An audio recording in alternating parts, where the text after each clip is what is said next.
Hotep, greetings and welcome to the 2022 American Counseling Association Virtual Congressional Symposium. I'm Dr. S. Kent Butler, the American Counseling Association's 70th president. Today, I have the honor of welcoming you all to the second annual Virtual Hill Day.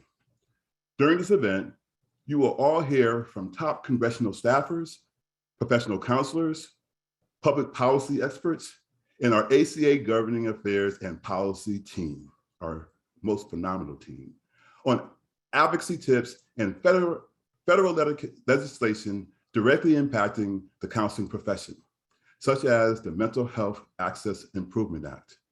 In the wake of the terrible tragedies across our nation involving gun violence, ACA, along with 59 organizations, have signed on to the joint statement on gun violence crisis. The statement can be found on our homepage of the ACA website. ACA also supports the Background Check Expansion Act, which would establish stricter background check requirements for those seeking to procure firearms. You can find this bill on the ACA Take Action page. Please visit our Government Affairs Take Action page and take a moment to advocate for this critical piece of legislation. We need to do it for our children. The role of counselors in guiding legislation is crucial to getting our bills to the finish line. It is up to us as professional counselors to advocate on behalf of the counseling profession, not only for ourselves, but for our clients. Although our government affairs and policy team here at ACA has been working tirelessly each day to advocate on behalf of the profession, you can do it. We can't and they can't do it alone. As licensed professional counselors, we have years of experience and a multitude of endearing as well as eye-opening narratives from working directly with our clients that Congress needs to hear with intentionality. In counseling, we call that active listening, with an intent to actually do something with what we have learned. The stories of clients you have and had to turn away during them aging out of Medicare, the mental health decline of patients as the result, and many other unique stories we have all experienced as counselors. I'm here asking you, I know you hear yourself asking as well, how do we do this? How can I let my voice be heard and share my narrative with Congress? During today's event, you will learn tips on how to schedule meetings with our senator and or representatives and provided with necessary resources that will allow you to feel confident going into these meetings. And you will hear about several of our legislative priorities on which to help advocate. Please use the resources and the important information that you will gain today to help you move the counseling profession forward. Our goal for Hill Day is to have each and every one of you schedule a meeting with your legislators between now and July 29th. There's strength in numbers and there's power in all of our voices together. So let's your voice be heard. Welcome everyone to the ACA Virtual Hill Day 2022. Now I turn it over to Richard Yap. Thank you, Dr. Butler, and hello everyone. I am so excited that more than 500 committed, dedicated counselors have registered for this ACA Virtual Day on the Hill. This is almost double the number we had at our last ACA Virtual Hill Day, which is incredibly impressive. Your voice, like Dr. Butler said, needs to be heard. You are stepping up despite everything else you have going on professionally and personally, and I am so appreciative of what you're doing. Your efforts, I want you to know, are not in vain. You know, I started my career with ACA more than 30 years ago, and I started in government relations. I think the efforts that we make in public policy are even more important now than it was then. Because of that, your advocacy for the profession, for your clients, for your students is key to helping elected officials and their staffs know about the benefit that you bring to their constituents each and every day. You know, I could go on thanking all of you for participating in this Virtual Hill Day because I'm so impressed by your commitment. But I really want you to hear from today's presenters and panelists because they are the ones with expertise and information that will continue to help you in your successful efforts in public policy.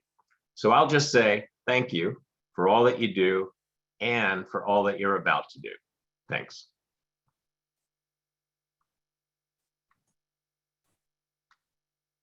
Hi, folks. I'm Dominique Marsalek, she, her Government Affairs Specialist for the American Counseling Association. And I'm so happy to see all of you as we run through an important agenda today. Questions not answered at today's presentation will be answered by ACA staff by email. The 2022 American Counseling Association Virtual Hill Day training will focus on the ACA federal legislative agenda and our advocacy efforts. You will hear directly from experts on an array of topics that will prepare you for your virtual Hill meetings. Those topics include Medicare reimbursement for licensed professional counselors, active duty and veteran mental health policy, immigration and counseling policy, and preparing for congressional meetings. This agenda reflects our overall legislative agenda here at ACA, which our team will discuss next.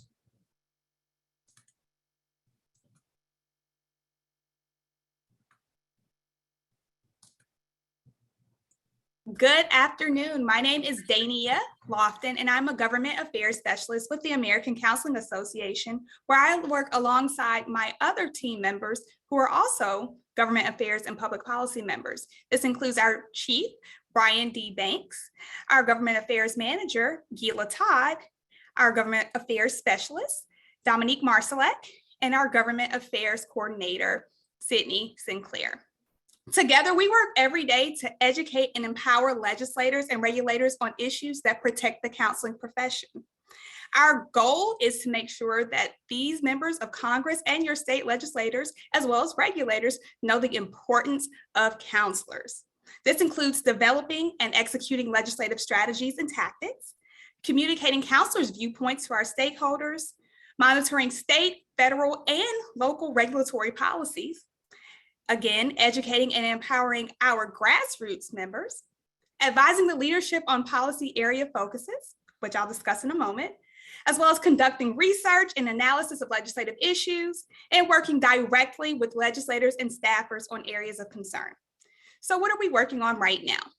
Currently, we're working on Medicare reimbursement, making students safer at schools, which focuses on school-based mental health services, the Interstate Compact, Veterans Affairs to increase hiring licensed professional mental health counselors, career counseling, and so much more. I thank you again for joining us today and look forward to an outstanding virtual Hill Day. I'll turn it over to my colleague, Sydney Sinclair. Thank you, Dania, and hello, everyone. My name is Sydney Sinclair, and I'm the Government Affairs Coordinator here at the American Counseling Association. For today's panel on the Medicare reimbursement and the Mental Health Access Improvement Act, I am joined by Dr. Matthew Fullen and Christine Blackwood. Dr. Matthew Fullen is the Assistant Professor of Counselor Education at Virginia Tech and joins us as a licensed mental health counselor working with older adults. Alongside him, we have Christine Blackwood, the counsel at Arnold & Porter, an international law firm based in Washington, D.C., representing a wide range of mental health care policies.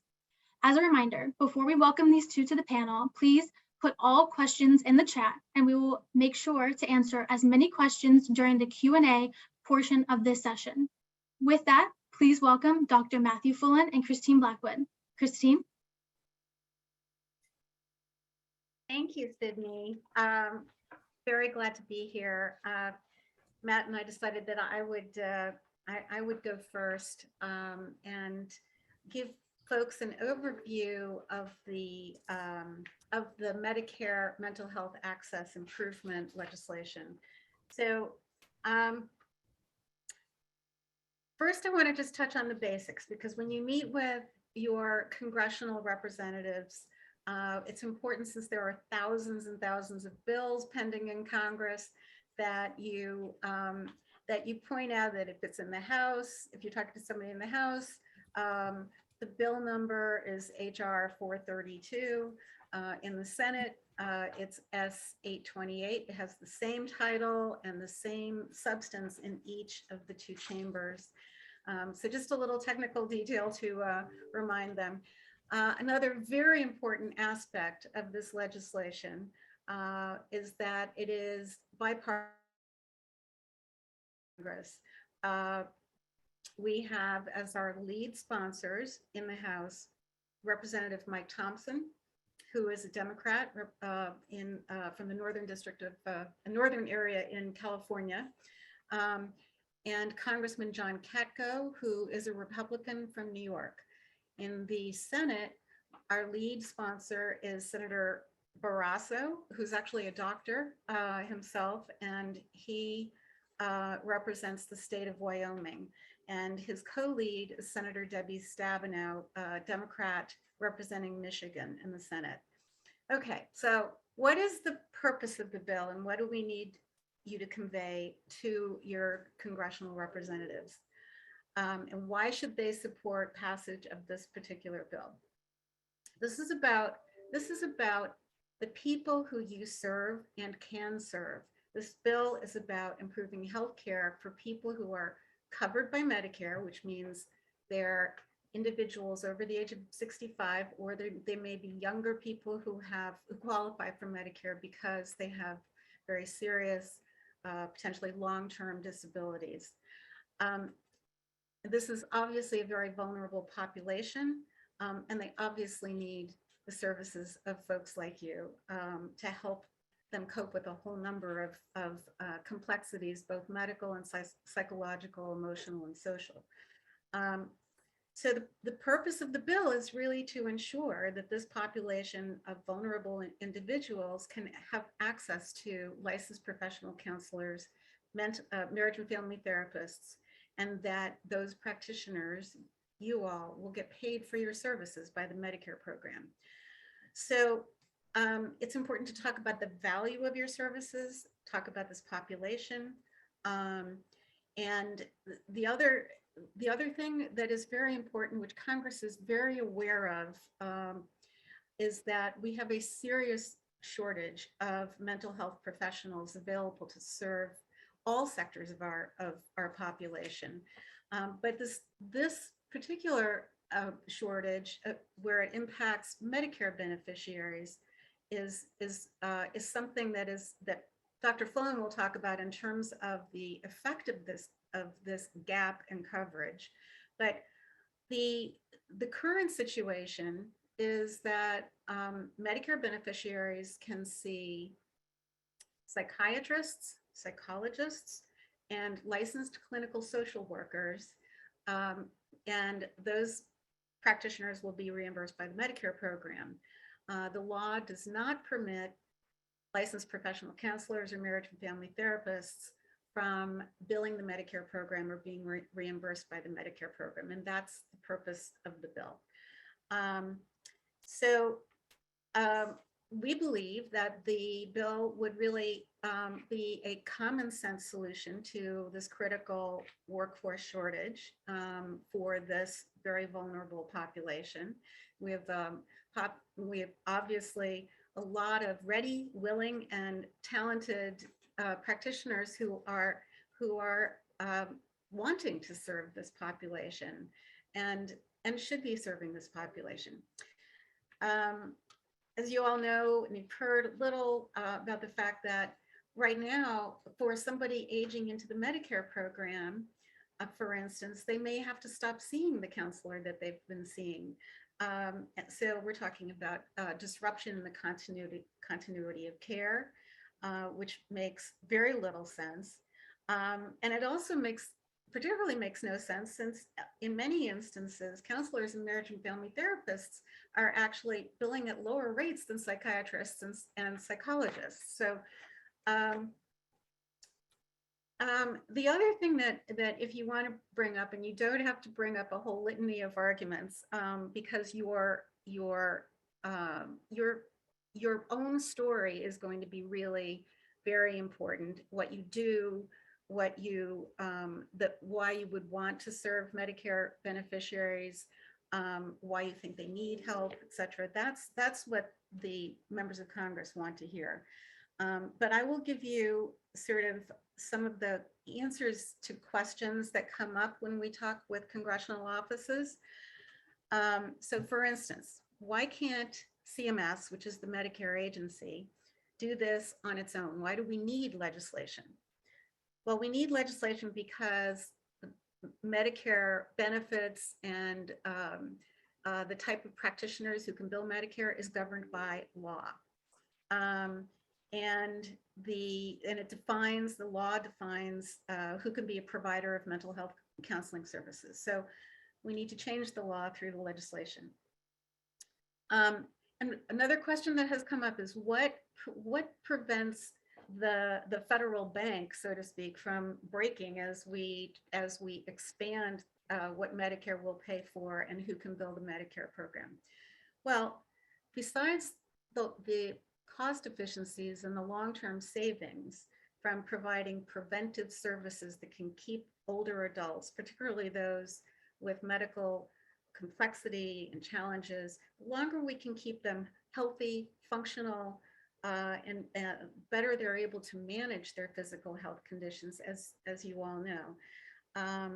But besides that, there are in the bill, the way it's drafted, there are certain requirements for people for counselors and marriage and family therapists who would be billing the Medicare program. They would have to be licensed in their state to provide mental health diagnostic and treatment services.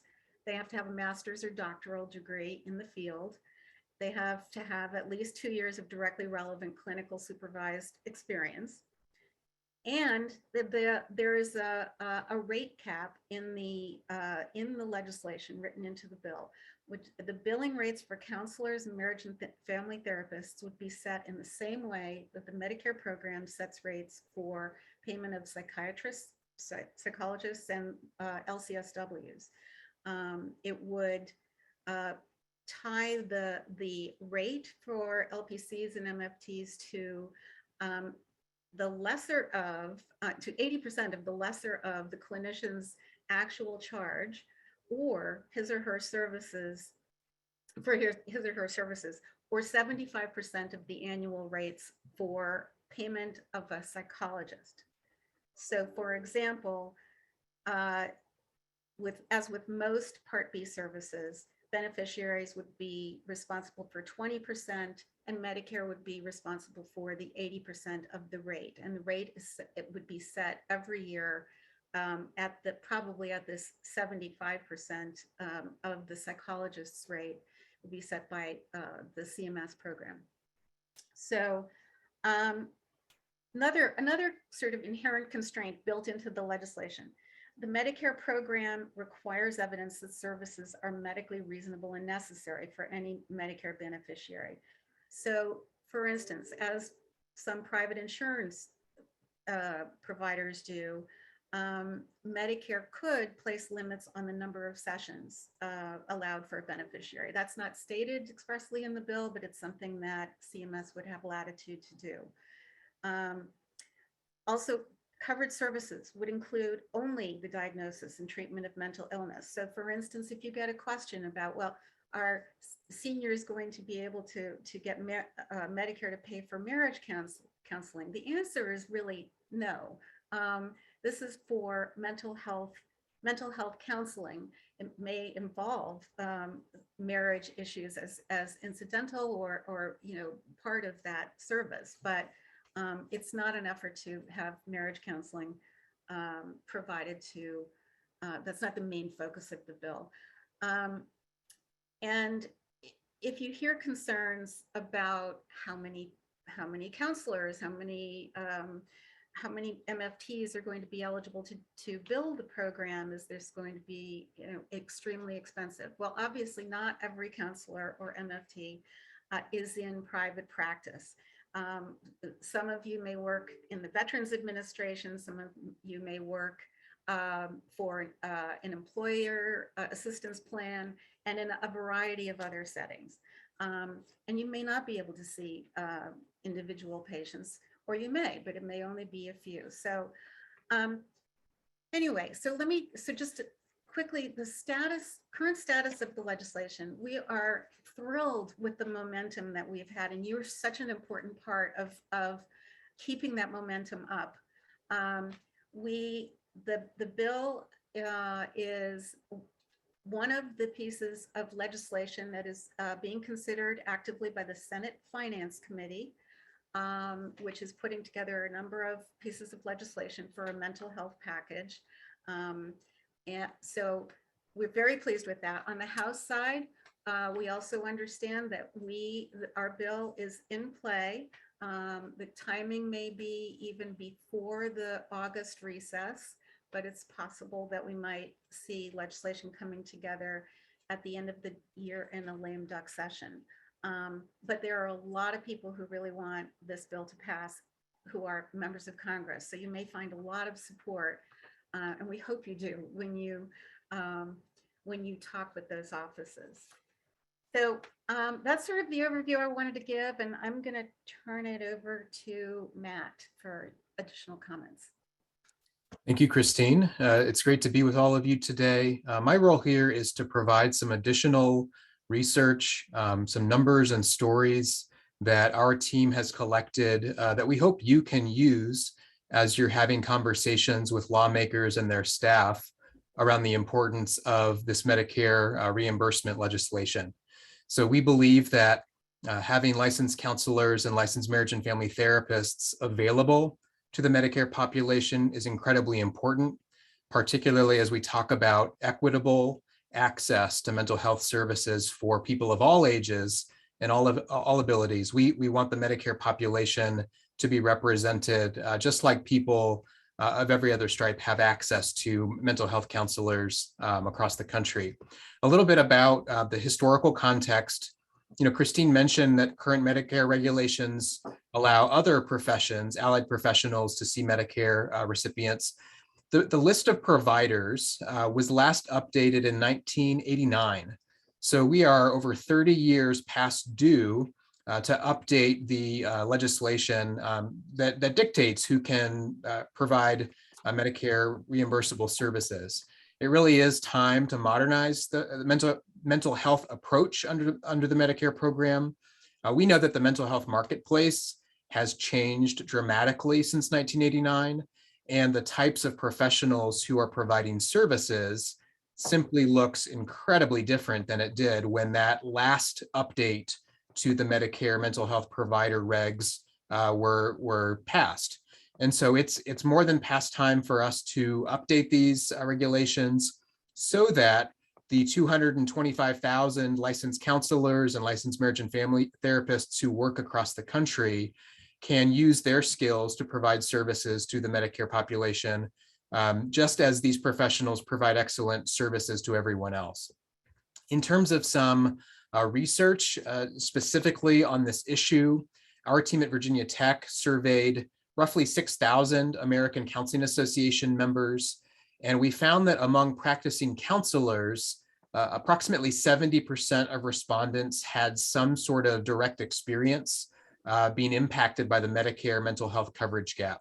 About 50% of these practicing counselors had an experience of turning away one or more individuals who was looking for mental health care due to this Medicare issue.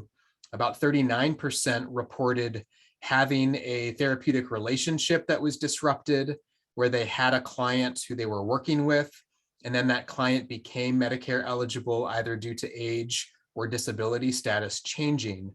And those counselors then were put in a position of having to make some really tricky choices about finding a referral or continuing to provide services pro bono or on a sliding scale. And so, you know, this data tells us that this issue really is impacting Medicare recipients, individuals who rely on the Medicare program for their access to healthcare. 64 million Americans on the Medicare program who are reliant on Medicare when they have healthcare needs, and to be denied access to what amounts to roughly 35 to 40% of the mental health workforce, which is what licensed counselors and licensed marriage and family therapists represent, is really just unacceptable for us as a country.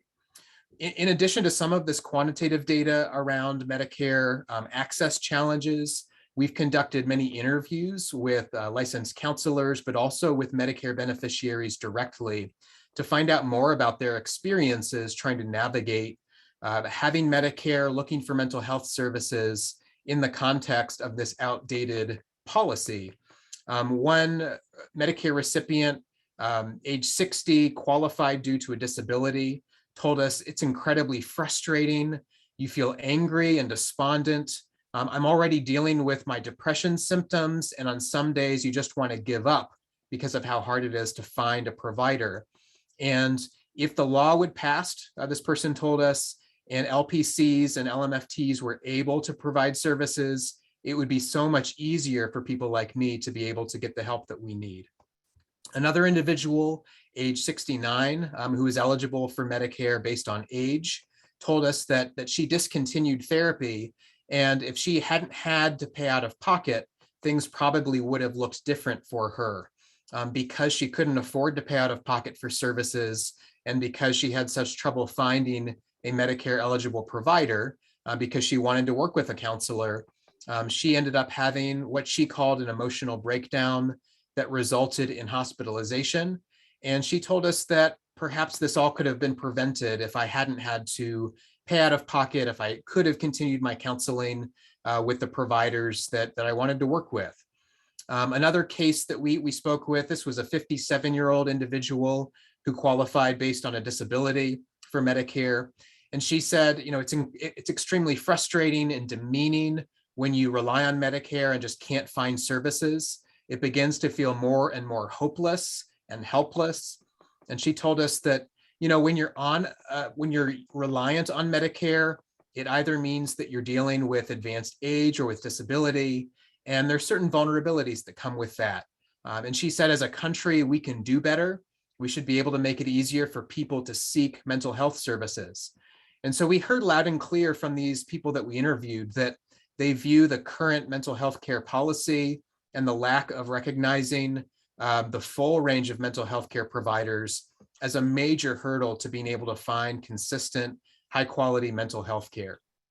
In our interviews with providers, and many of you on this call have had similar experiences, but providers shared with us that, one provider said, in community mental health where I work, one of the most heartbreaking things is when a client is on Medicaid and working with me, and then they transition to Medicare, again, either due to age or disability, and I can no longer work with them under the Medicare program, even though I provided services to them under Medicaid. And so this sort of disruption in continuity of care really does create problems for Americans to be able to find high quality, consistent access to services. Another provider who is a director of behavioral health care at a federally qualified health center in a rural community shared with us that, he meets monthly with providers in their area. And he said they're just all booked up. Everybody is booked. There's no openings right now. And finding a provider is that much more difficult if you rely on Medicare, because roughly half of the providers in this person's town are Medicare ineligible, are not approved by the Medicare program. And he's referring to licensed counselors. He talks about this extra barrier that Medicare recipients have to face. And he said that knowing that half the mental health providers in my area can't see Medicare patients really does create a major coverage gap and exacerbates the issues that people are experiencing.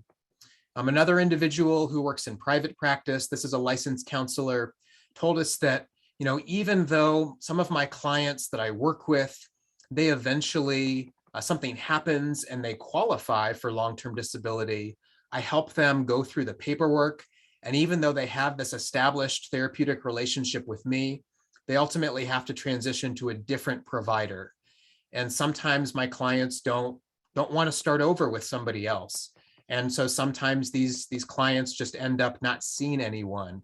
And this individual who works with individuals with serious mental illness told us that in many cases, these former clients then end up hospitalized. And while hospitalization is a necessary part of the mental health continuum. We also know that it is not intended to be the first encounter with the mental health system, especially with individuals who are finding beneficial outpatient care and then simply don't have any recourse because of this outdated Medicare policy. One other thing that's interesting to note and might come up in some of your conversations with lawmakers is that, you know, 1 day of hospitalization under the Medicare program costs about the same as 3 months worth of weekly outpatient therapy sessions. And so when we're talking about cost-effective, cost-efficient services, not allowing licensed counselors and licensed marriage and family therapists to practice to the full scope of their ability simply is interfering with this sort of cost effectiveness of what we can do. And so, you know, many of you are going to have conversations and dialogue with lawmakers and their staff members in the coming days, in the coming weeks.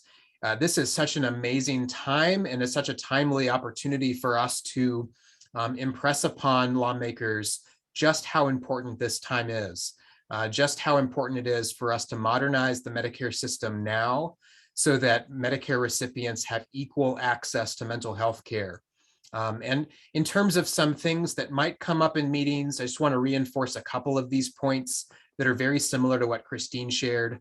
But you know, if individual lawmakers or staff members are concerned about cost, you might reference that, you know, 1 day of hospitalization, which unfortunately is sometimes what happens when people don't have consistent access to care, costs about the same as 3 months of weekly outpatient counseling. And similarly, we know that counseling works, we know that it's cost effective, and we know that it can result in downstream benefits, particularly related to medical conditions, stress, and quality of life. So, you know, cost is not the sort of thing that should get in the way of us moving forward with this legislation. If there's questions that come up about, you know, do we really need this? Do Medicare recipients really need this? You know, you might want to remind them that 64 million Americans rely on the Medicare program for healthcare access. And so if I'm one of those individuals, the way that I get access to mental health services is using my Medicare benefit, which I have paid into over the course of many years, which I have earned the right to be able to use that benefit. And now in many communities across the country, there's a severe lack of Medicare approved mental health providers because of this outdated policy. And so these individuals who rely on Medicare deserve the same access to care as everyone else. And if the questions come up about qualifications for counselors, or if there's any confusion about the great work that counselors do, you can simply remind them that licensed counselors provide mental health care in communities all over the country. And they're currently recognized by every other insurance provider except Medicare. And so it really is time to modernize the Medicare program in its approach to mental health. Thank you so much for the work that you're doing to make this change a reality. And I'll hand things back to Sydney. Thank you, Dr. Fullen and Christine. At this time, we're going to open up our question and answer portion of the session. But before we begin, a few housekeeping notes. All questions placed in the chat that we were unable to get to today, we will follow up at the conclusion of the event. Also, the recording of this event and the slides will be available after the conclusion. Panelists, I'd like to start with you, Christine. The first question is, once the Mental Health Access Improvement Act passes, how long will it take the federal government to update the program to allow mental health counselors to enroll as providers in the Medicare program? Thanks, Sydney. There's no we don't have a firm estimate, but practically speaking, it would probably take at least a couple of years. If the legislation passes at the end of this year, then the most rapid implementation might be within the next year, but it's possible that CMS, which will be implementing the rule, may want to take a year or so or delay. They may ask that Congress actually delay implementation for a year or so that they can wrap their arms around what they need to do and changes that they need to make to the regulations and to the annual fee schedule that I mentioned. So my best guess would be probably 2 years. Great, thank you, Christine. Our next question comes to you, Dr. Fullen. Counselors and marriage and family therapists have been advocating on this issue for over a decade. What do you tell them when they say they are tired of advocating? Do you have any advice or guidance for them? Yeah, that's a great question. And we know that significant change to any sort of policy sometimes takes many years to come to fruition. And as I mentioned, the last time this particular regulation was updated was in 1989. And so, it is long overdue. I would encourage people to continue to be a voice for this particular change. And I would say that in the many years that I've been working on this and following this legislative advocacy, that there really is progress that's being made. We see an increase in co-sponsorship, in general awareness around the importance of this. We see fewer and fewer questions from lawmakers related to who are licensed counselors, and we see more and more agreement that licensed counselors deserve to be a part of the solution to the Medicare issues. And so to me, that is incredible progress that's being made. And we simply have no choice but to continue to lean into that. Whether this is the 11th hour or whether this is something that continues to be a priority that we have to work on in years to come, we simply can't take our foot off the gas. And so I would just encourage people to, the same sorts of things that we talk to ourselves in terms of, preventing burnout and preventing kind of that sense of disillusionment. Real change takes time. There are real barriers in the way, but our clients deserve it and counselors deserve it. So, please continue to just do the right thing here. Thank you. Great, moving right along. Our next question is, in April of 2022, we conducted a study, counselors' interest in working with Medicare clients, which found that over 72% of respondents said they would enroll as a provider. Those that would not stated they believe reimbursement was too low. First, what would the rate be for providers, and why should those that are interested in becoming a provider still advocate for this bill to pass and become law? So as I mentioned, the bill itself sets the rate. It ties the rate that counselors would be paid to the rates that Medicare sets every year for psychologists. Below the same rate, it's not the same rate, but it would amount to about 75% of what Medicare pays a psychologist. So the way this would break down, as just an example, I believe the current Medicare Part B payment rate for psychologists may be around $150 for a particular CPT code service, which would be an hour of therapy. If my math is correct, 75% of that would translate to about $113. If the counselor is able to use the same code, that CPT code for an hour of psychotherapy, which is something that CMS will have to determine, one of the things that may take them a little while. And the beneficiary, the Medicare beneficiary, is going to be responsible for 20% of that. So that leaves what Medicare would pay at about $90 for an hour. And then that's under the current, that's sort of just a ballpark. So, and by the way, most Medicare beneficiaries do have a Medicare supplemental plan that they're paying premiums for, that will pick up that copay.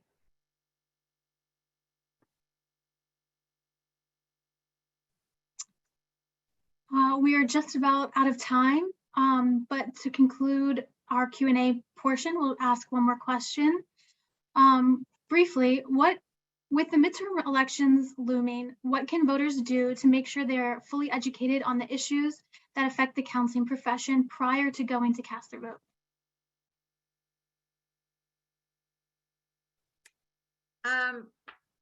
Well, I'd love to hear Matt's answer to this too, but I think this is going to be a key election year, I think, as everybody knows. To the extent that you're involved in local organizations, to the extent that you can get out, if there are town halls by being given by federal officials, federal representatives, I would say show up. Ask questions if they're virtual so that they know you're there. I think the more opportunities you get, call the district office, call the state office for a senator, make your voice heard, and talk with everybody you can about how important this is and why we need this. And if you have connections in other parts of the country where where someone, a friend may be a counselor who lives in Kansas, and you talk to them about who their congressional representative is, ask them to make a phone call, send an email to the congressional office and support this bill. There are many ways to get involved. And I would just add that, as the sort of election cycle does its thing, and we then kind of find out who the new elected officials might be, to make a point of connecting with those offices, whether it's the office that was reelected or whether it's a new office. These sort of relationships with lawmakers really do bear fruit. And over time, the hope would be that they begin to see you as a source of information and expertise about what's happening in your community as it relates to mental health care. And so we often think about sort of our needing to request things from lawmakers, but they have a responsibility and a need to request things from you as well. Not only your vote, but also your just knowledge about what's happening. And so, I would encourage you to, to take that sort of responsibility to heart, and to see these as opportunities to continue to be an advocate for your profession and for your clients and for yourselves. Great. I'd like to thank Dr. Matthew Fullen and Christine Blackwood on behalf of ACA for leading today's panel on the Mental Health Access Improvement Act. We appreciate your dedication to this legislation and ensuring older Americans have access to mental health services under Medicare. So thank you both again. At this time, we will be breaking for a brief intermission and will resume in about 5 minutes. Thank you.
Welcome back, everyone.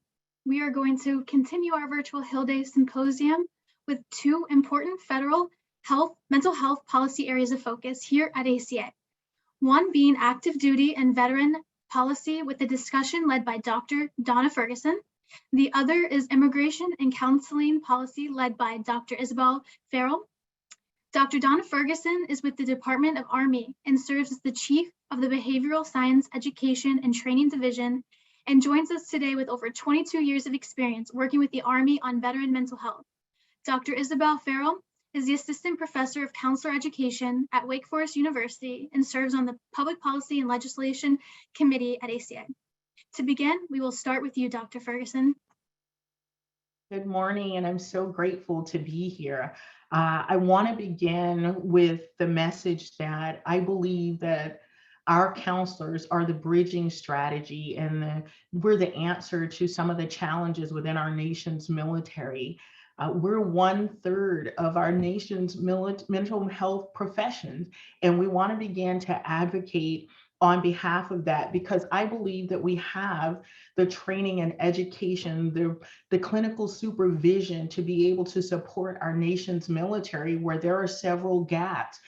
Currently, we have a shortage of mental health professionals working with children and adolescents, working with trauma, working with families. And our profession as licensed mental health counselors and marriage and family therapists can completely fill this particular gap. And I think it's important for us from a leadership and advocacy perspective to begin to advocate in this area. We have veterans all over our nation, even if you don't have an active duty military base or installation there. When we talk about leadership and advocacy, I think it's a great time, especially for us to advocate. Many don't know that our current Secretary of Defense actually has a master's in counselor education. So he's a licensed counselor who understands what we do. So I think it's important for us to begin to go to our legislators to host this conversation and ask to engage the Department of Defense to begin to have the conversations about the shortage with mental health care, so that we can be the bridging strategy to begin to fill this gap. As we look at our counterparts, our psychologists and the social workers, we find that our social workers actually do a lot of casework and not necessarily clinical work. Also, a large population of our psychologists do work as it relates to psychoeducation opposed to the clinical work as well. And I think it's just an absolute great time for us to begin to host these conversations and become active in leadership and begin to promote who we are in our professional identity. What I have found in my work with working with congressional leaders, many of them simply didn't know who we were. They didn't know how to explain who we are. And I think that it's important for us to begin to have an active voice as change agents for the future of not just our military, but our nation as well. And so one of the things I think is really important for us, because many will ask, well, how does that work with the military? How do you get support to be able to go forth? And I will tell you what we have, the way that the military is funded is by what is called the National Defense Authorization Act. And so it's the name of each of a series of United States federal laws specifying the annual budget and expenditures of the Department of Defense.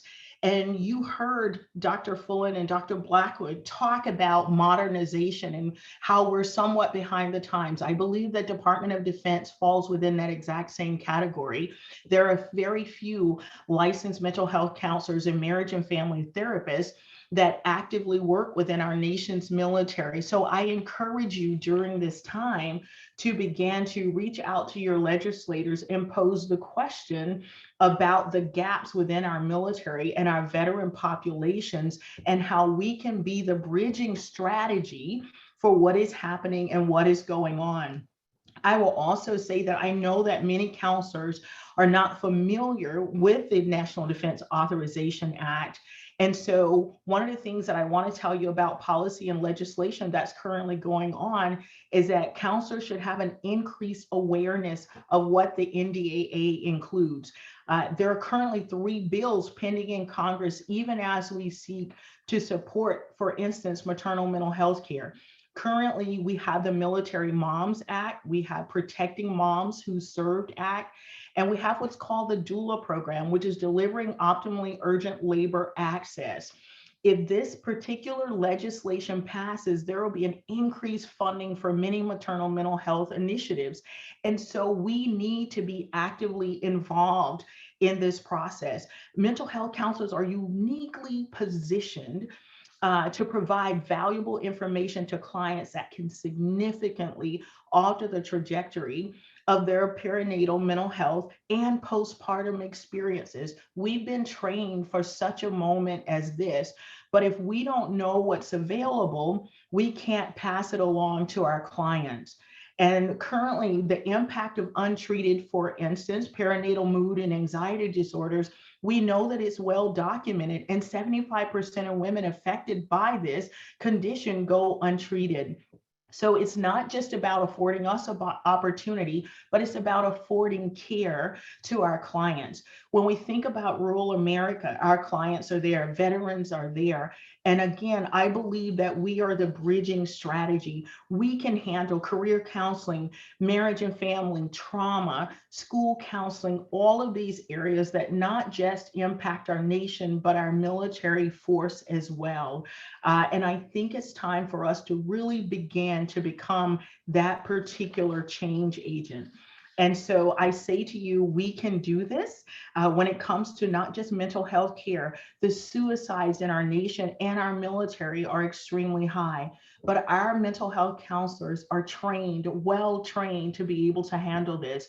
When it comes to improving the maternal mental health care, even you're going to hear about immigration. We have such an opportunity when we talk about immigrant mental health care.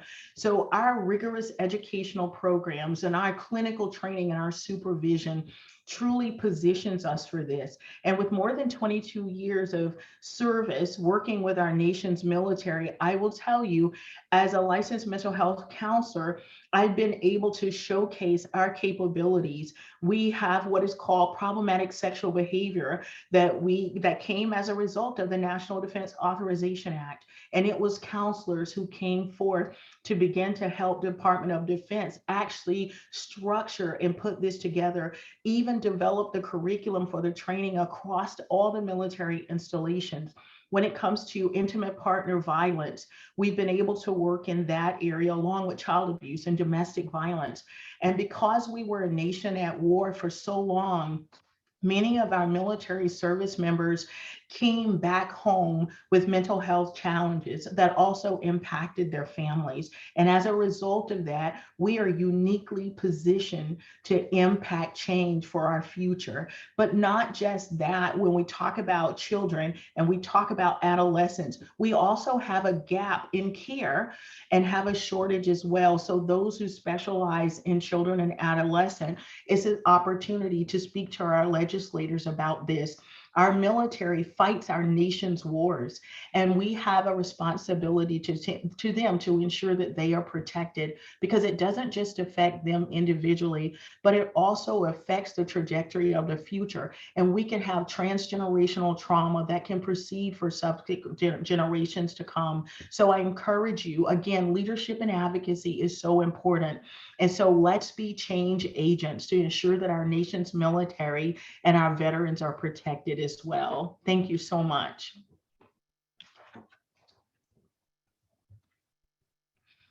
If we have questions, I would love to be able to answer your questions. If we're doing that at this time, please do not hesitate, and I can talk about some of the challenges that we may have.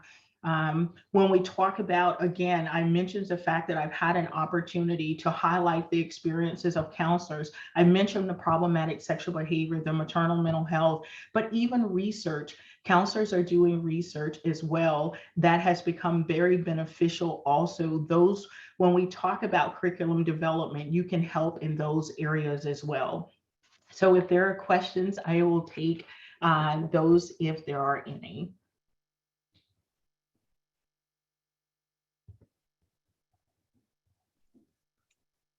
Thank you, Dr. Ferguson.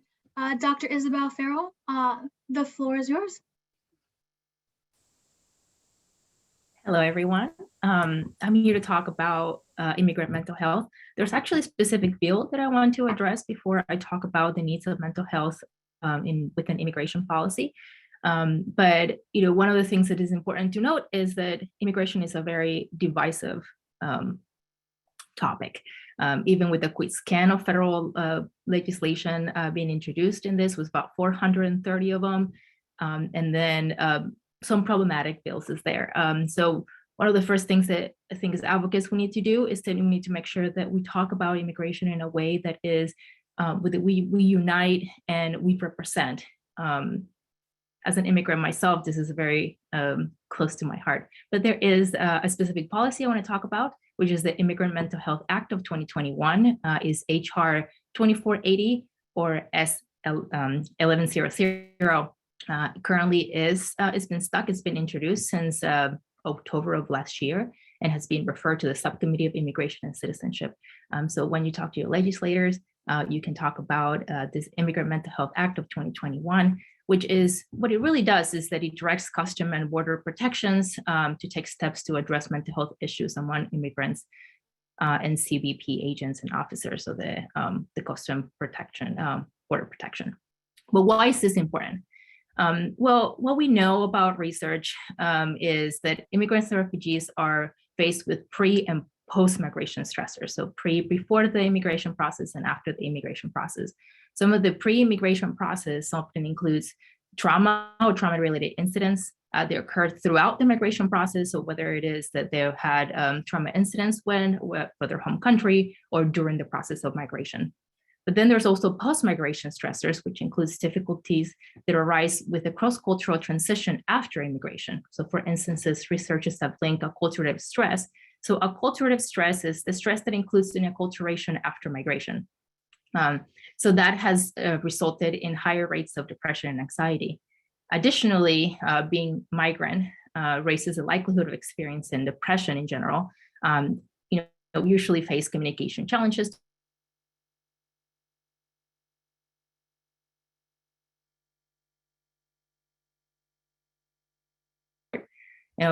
Some immigrants are immigrate to this country without any kind of social support, any kind of family or anyone around. And especially for refugee populations who are assigned by a refugee placement agency, sometimes they're placed in a city where they absolutely don't know anyone, know the language, know the city, know anywhere. They also have a lack of healthcare, lack of transportation, and struggles with maintaining economic stability. Part of economic stability is that something we don't really talk about is downward mobility.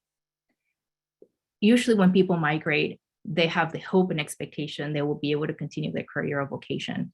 However, migration often leads to a downward mobility, which is when individuals find themselves in a lower social or economic class that they were born into or they found themselves previously. One example is my own father. My own father was a surgeon where I'm from. And when he immigrated here, he lost that license. So he is working as a physician assistant. So downward mobility and career loss, because in some instances, although my father is still practicing in the medicine field, in some cases, migrants are unable to do that.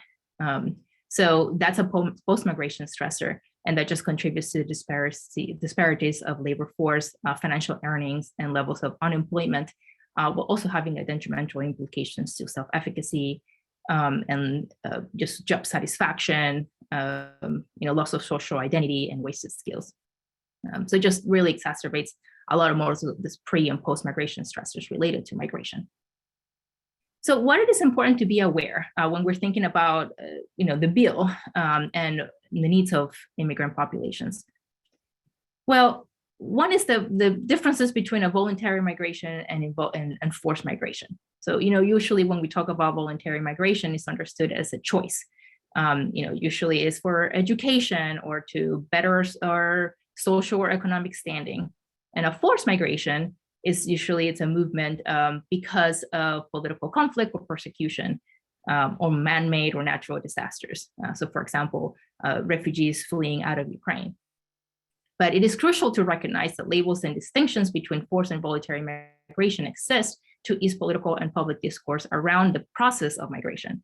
But instead, we really just need to approach it as a continuum between a forced and voluntary migration process. Because think about refugee populations. Refugee populations, that is a very specific legal term. To be a refugee, you have to go through legal means and be granted a refugee status. Sometimes that is not allowed, that doesn't allow it, either because of why you're migrating, the country you're migrating from, or just lack of access to be able to submit that petition. Other things that would exacerbate post-migration stressors and potentially trauma-related responses is that there is a lack of immigrant resources. Is either language that is accessible, like resources that are accessible in the language of the immigrant. And when we think about also refugee placement agencies, case managers who work with this population often provide limited support in initial transition. So leaving most refugees with no support, resources, or community connections. And in some instances, when refugees are relocated to their city, they're placed in this apartment with these things, and then they're supposed to be able to pay their rent within 30 days in some cases. And of course, we know there's an increase in discrimination and harassment in our communities, and there's a fear of deportation or legal consequences that would impact the immigration status. So how do we get involved? I gave you a lot of reasons why, right? It's that we need to represent our communities. All of us will have either someone we know of, or one of our family members or ourselves that have gone through the immigration process. And if you haven't, or if you don't know, there is a specific immigration. We need to understand the immigration policy. What does it take to be able to immigrate? There's a lot of misconceptions over the immigration process of what it takes to qualify for a green card or for a citizenship. It takes from a year to 15 years. It's very specific qualification processes. It also is a very expensive, with between $1,000 to $10,000 to $15,000. Actually, there's a policy that, you have to look. I don't know the name. I'll be honest, but there is currently a bill being introduced at a federal level to avoid the fraud for immigration process, because sometimes people don't know how to go through the immigration process, and there's a lot of fraud involved in that, saying, "Oh, I'll help you," and they end up being defrauded. So understand the immigration policy and process of it, what qualifies, what are the rights of immigrant populations. Then also understand the process of refugee relocation and the resources available for this population, because they often are very limited and they vary by state. And to keep an eye on harmful and beneficial legislation towards immigrant population, like the Immigrant Mental Health Act of 2021. And of course, you can always talk to other counselors, your colleagues, people in the community, that they're experts in this field, and you can communicate with them and being able to use this language to talk to your legislators.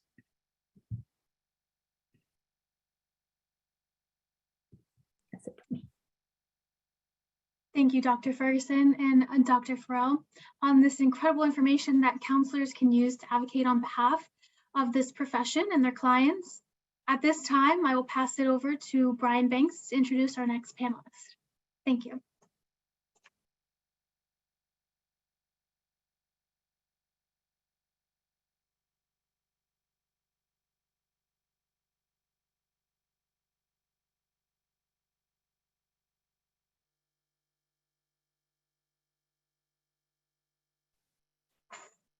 Brian, you're on mute.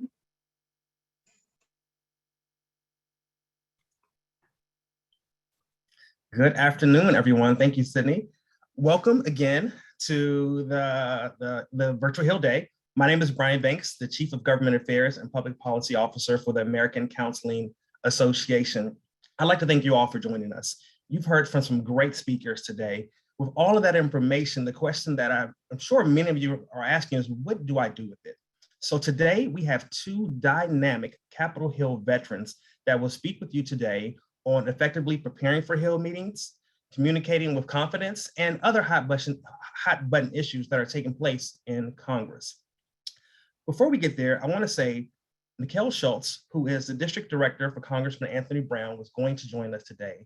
Unfortunately, she had a sad event happen in her family and she's unable to join. but she wanted to leave a message that she's thinking about ACA and she's supporting the work that we are doing.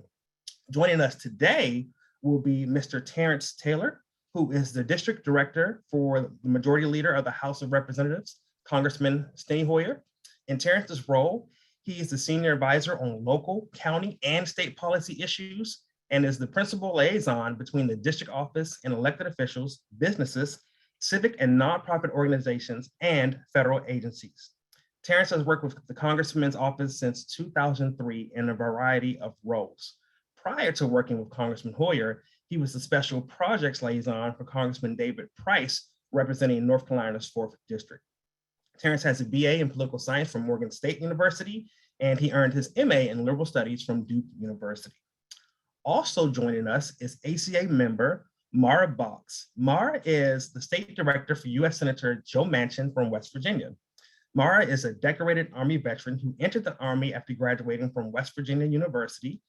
She spent time primarily in combat units, the 82nd Airborne Division, which she eventually became the first woman commander of, as well as she served in the 1st Cavalry Division.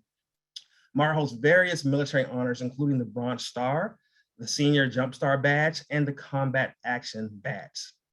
She spent time in Iraq and traveled with congressional delegations to Afghanistan and has performed over 800 combat missions.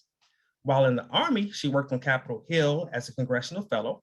Mara departed the Army in 2011 and has been a member of Senator Manchin's office ever since, serving as the senator's chief operations and senior advisor in his Capitol Hill office. And in 2014, Mara moved back to West Virginia and became the state director overseeing all issues in the state of West Virginia. Mara was named the 2014 West Virginia Wonder Woman by West Virginia Focus magazine. I think that's pretty cool. And Mara has a master's in engineering from the University of Missouri and is seeking her master's in clinical counseling from Wake Forest University with an expected graduation date of December 2022. Mara, Terrence, I am thrilled that you are here. What I'd like to do is give you both a couple of minutes to take the floor to have an opening statement. And Mara, we'll start with you and then we'll pass it over to Terrence.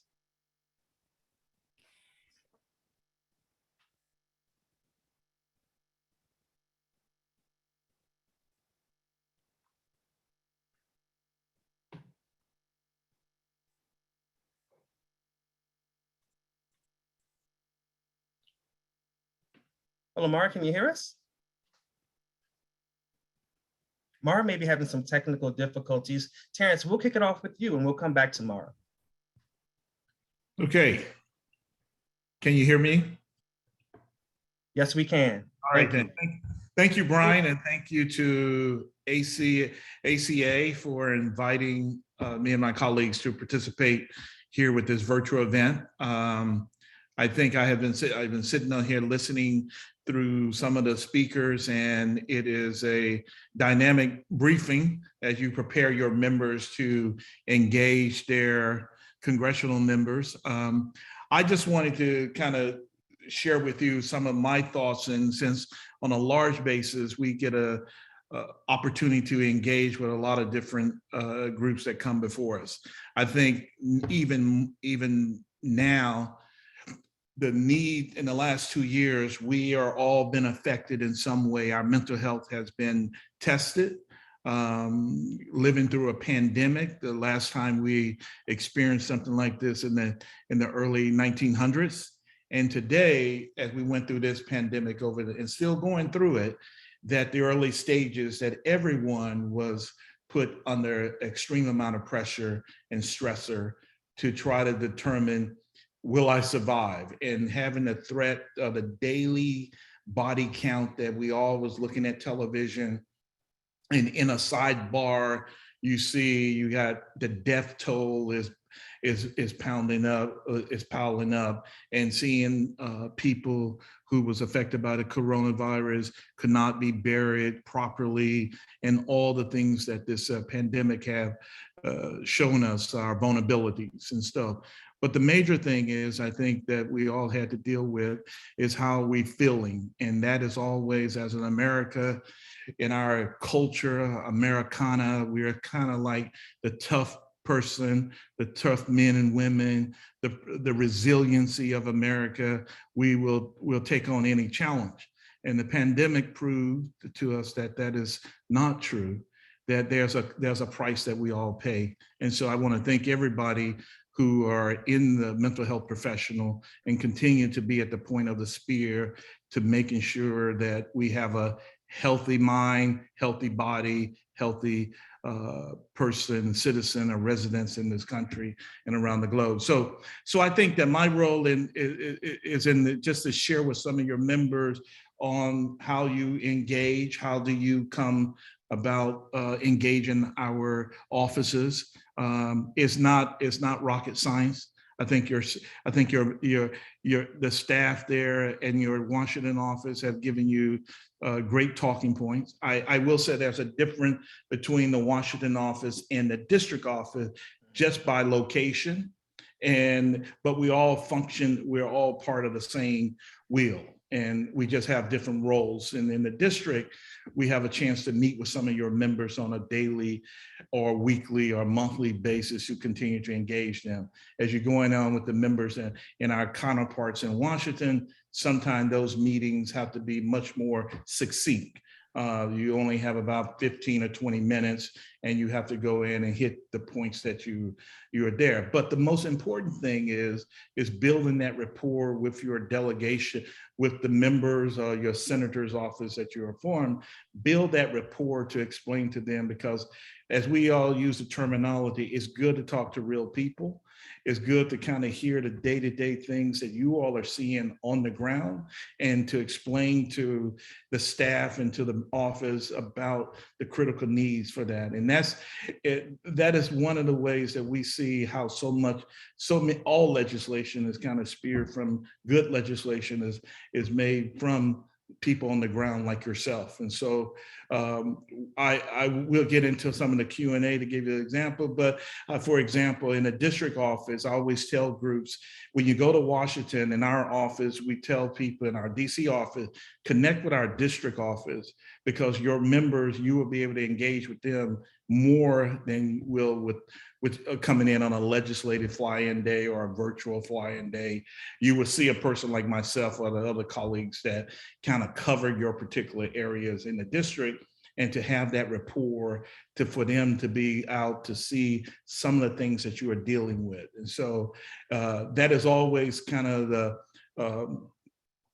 issue that, I would say that it's better to make sure that both sides of your member or your senator office know your organization. You are there in our district, you're operating. And so for us to know exactly what's going on in your particular field, and the better we know, the better that we also become an advocate too for, to explain to our policy team that, hey, we've been out there, we see the concerns that these individuals are having. We need to find something to do for this. I think everybody know that there's a need, but it's always some of those things that, you got to convince 218 people on the House to move a legislation forward. You got to get 60 people in the Senate to move things forward. And so our system seems that it's a little slower in the process. And so, but there is a need, and I think that we are all trying to make sure that our country, we address those mental health issues. They're important. We call on you all the time. When my boss is out going to the grocery store, he would meet somebody and refer them to the local mental health facility in Southern Maryland. In our rural area, we need more mental health providers and stuff. We understand that there's a need. We need more students on the pathway. And a lot of time the pathway people hear, oh, be an engineer, computer science, but we also need those individuals going into the health field, going into mental health field, being able to address those issues, because we can only have so many computer science and engineers, but we also have these other fields that we need to encourage increasing people to get involved, but also getting involved and making sure that you have full access to the to address patient. Like I heard some with the transition from Medicaid to Medicare, you should be able to transition to that. And those issues, the more we can hear from you, the more that we can kind of help and assist with explaining and telling your story. I know that we look from the district side and we're, sometimes you say, oh, there's two different offices, but we're all one particular office, just located in different location, but we engage with staff in Washington, staff in the district, because we want to be able to say, hey, these are the issues that are going on. And so I'm gonna stop there and let Myra go ahead and let her talk, but I look forward to hearing some questions from you, and thank you. Thanks, Terrence. Thanks for your service. I don't think I can say it any better than you. And obviously, I'm in West Virginia, where the internet is not so good, which I'm sure is a concern for many of you as you embark on telehealth. I apologize if it goes out again. But I wanted to thank you all for what you do, and thank you, Brian, for being an excellent advocate. I seek out Brian's knowledge and expertise as we navigate many bills, so I really value our relationship. And that's really the point I want to reinforce that Terrence said, is those relationships with congressional staff. It's just like creating a therapeutic relationship, genuine, honest, candid, and I'll tell you, congressional staff will value your feedback. And as we were sitting here, I was really listening to what you said about Medicare reimbursement and veteran and immigration policy. So I looked up S-828, and I noticed that Senator Manchin is not a co-sponsor of this bill, but Senator Capito is. So I'll be taking this back to Senator Manchin tomorrow morning. And I wanted to use this as an example of how you can advocate for this bill. You know, Senator Crapo and Senator Wyden are ranking on finance, and it's the bill that is going, this bill is going through the finance committee. So if you're from Oregon or Idaho, you have your work cut out for you to talk to those members of those delegations and help get them on your bill. But you're 28 co-sponsors, so you're almost there. You only need 60. So it looks good for you for this bill this session. And I just want to leave you with one thing. So every office is different, but one thing that is the same is that they're all overworked, underpaid, and under a lot of stress. So when you go, succinctness is absolutely key. You know, like Terrence said, just to tell them what you're advocating for and how the member can help them. The way that I'll take this back to Senator Manchin is I'll either talk to him directly about this, or every morning we have a call at 9 a.m. with the senator. Our entire staff speaks with the senator on a conference call. That's how we sync our operations. And so things like this, our staff will take to him and tell him, so he's in constant contact with what we're doing all the time. But you are also getting so many inputs on any given day. I think we take in at least 100 cases. That's 100 West Virginia families every single day to help them. Plus, we probably get about 2,000 to 3,000 phone calls, and just probably 10 times that emails. So the volume is immense. So you just have to break through in some way. And you have a great message. You're helping a lot of people. So I'm confident that when you do your Hill fly-ins, you will advocate with the congressional staff in an effective manner. So thank you all for what you do. Margaret, Terrence, thank you for that statement. Those are very important statements. We're short on time, so I want to get at least 3 questions in. The first one I would like to ask is, can you share with our participants on how they can effectively come in and actually tell their story and make an ask of the legislator that is understood of what that legislator needs to do to help and support the counseling community? And anyone can take this question. I'll take 30 seconds. So every member has their own priority. If you can link that priority to that member's priority, usually based on their committee assignments, that helps. Also, another thing is most of you are job creators. You're in private practice or you're affiliated with some practice, tie it to economic development.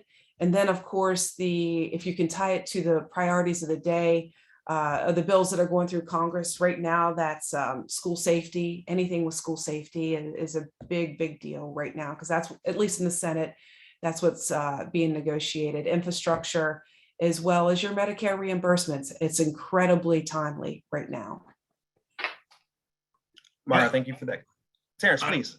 Go ahead. Short. I think one of the things is to tell the story from the perspective of the members district. If you have examples or stats and, those are the things, make it related to, on the House side, related to his district or her district that you're in. Not to have a broad, view of it, but narrow your discussion down to, this is how it's affecting our district. As you know, we got X amount of numbers of people who are counselors. We got a number of people in the district that are seeking mental health issues. I think is a very effective good use of going into your prospective House member or Senate person, talking to them about how does it affect their particular district or state. Terrence, thank you for that. That's a great answer. Mara, thank you as well. I see a question in the chat. It's asking about follow-up. After a meeting, what should our members do to follow up with their legislators and staffers? Mara, do you mind taking that? Yes, sure. First of all, an email. An email is personally my preferred method of communication, because I can forward that to many different staff or the senator, and they can read it right then. And we have our own email management. Another way is a text. A text is, very quick to read. Of course, we like to know people and meet in person, but sometimes that's just not possible. So those methods of communication are essential. Yes, I think just, if you have a meeting with the DC staff, one good question always in there to say, hey, who is your person in the district office or your district director? And so when you do reply back and do your follow-up and thank them and resubmit, retell your points, that you include the district director and introduce yourself to that person and ask to say, hey, can we have a meeting? Because I want you to know about it too, what's going on out here. So that's a good follow-up. And also I wanted to share something with the members that we have this on the House side. We have a service called Dome Watch. It's an app it's Android and iPhone compatible. You can download it. It gives you real time and you can track a lot of bills, what's going on there on your iPhone or your Android. So if you go to the Dome Watch and break it down, that's one of the things that Leader Hoyer decided when he said, hey, we need to be more transparent where people can get information in real time on how bills are moving and things are moving there. So that's a great resource to have on your phone to look and try to track your bill. And if you see something going on, you can pick up the phone and call the policy person and let them know, hey, check in with them. So. Terrence, Mara, thank you so much. We are running short on time. I just want to thank you all for taking the opportunity to present to our members today and all participants on the phone call today, on the virtual event today. I'm going to pass it over to, you're welcome. I'm going to pass it over to Mr. Gila Todd, who will discuss next steps. Gila?